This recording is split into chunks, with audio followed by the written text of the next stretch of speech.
Occasion ఏదైనా location ఎక్కడైనా తెలుగువారి వేడుక అంటే ఆలివ్ మిఠాయి ఉండాల్సిందే.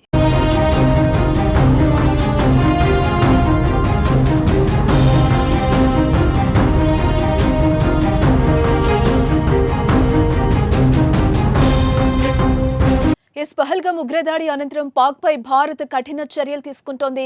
దాయేదిపై ఆంక్షలను విధిస్తోంది.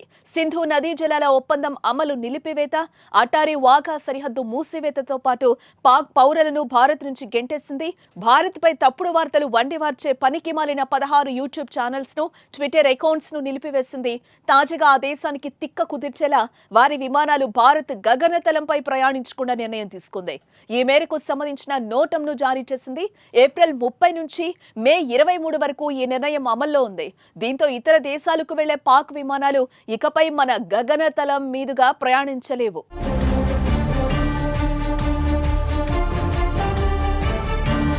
దాయదికి బుద్ధి చెప్పేందుకు భారత్ సైతం కూడా గగనతలాన్ని మూసివేయడంతో ఆ దేశానికి ఇబ్బందులు తప్పవు.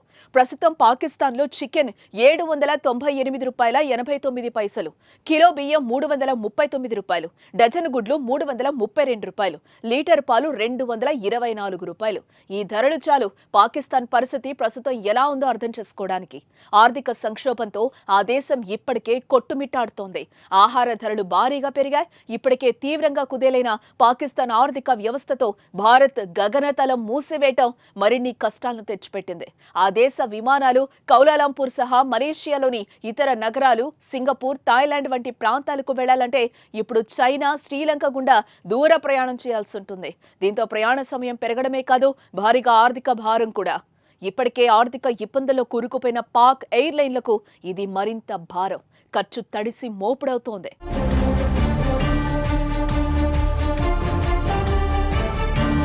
అటు పాకిస్తాన్ కూడా మన విమానాల రాకపోకలపై నిషేధం విధించిన సంగతి తెలిసిందే. భారత్ ఆంక్షల అనంతరం పాక్ ఈ నిర్ణయం తీసుకుంది. అయితే అది కూడా పాక్ తీవ్ర నష్టమే. వారానికి సగటున 800 అంతర్జాతీయ విమానాలు పాక్ గగనతలం మీదుగా వెళ్తున్నాయి. ఈ మార్గం వాడిన ప్రతి విమానానికి పాక్ ఓవర్ ఫ్లైట్ ఫీజు వసూలు చేస్తోంది.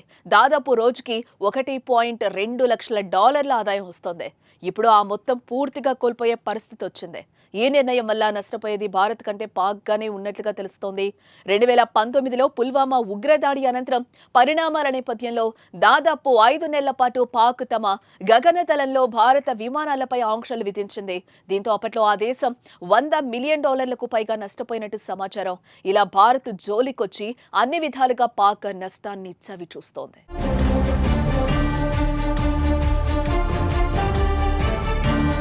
మరోవైపు పహల్గామ్ దాడికి ప్రతీకారం తీర్చుకునేందుకు భారత్ చూస్తోంది. సీమాంతర ఉగ్రవాదాన్ని పెంచి పోషిస్తున్న పాకిస్తాన్ పై ఆంక్షలు విధించడమే కాదు, మరింత గట్టిగా బుద్ధి చెప్పేందుకు సర్వం సిద్ధం చేస్తోంది. ఉగ్రవాదాన్ని అంతం చేయడమే లక్ష్యంగా చర్యలు తీసుకునే అవకాశం కనిపిస్తోంది.